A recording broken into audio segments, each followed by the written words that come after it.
السلام علیکم ناظرین، آج ہم بات کریں گے پاکستان کی تاریخ کے ایک بڑے سانے پر 1988 کے سیلاب پر، جس نے پنجاب کے وسیع علاقے کو اپنی لپیٹ میں لے لیا۔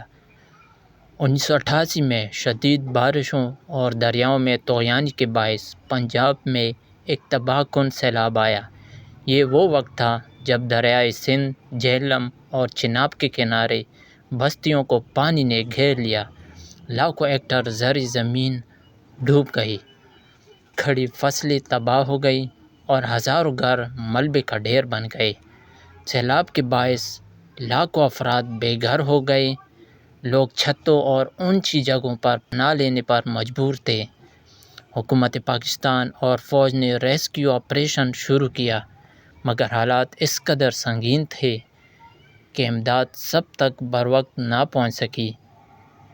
یہ سیلاب نہ صرف ایک قدرتی آفت تھا بلکہ ایک سبق بھی تھا کہ ہمیں اپنی آبی گزرگاہوں، ڈیموں اور حفاظتی پشتوں کو بہتر بنانا چاہیے تاکہ مستقبل میں ایسی تباہ کاریوں سے بچا جا سکے۔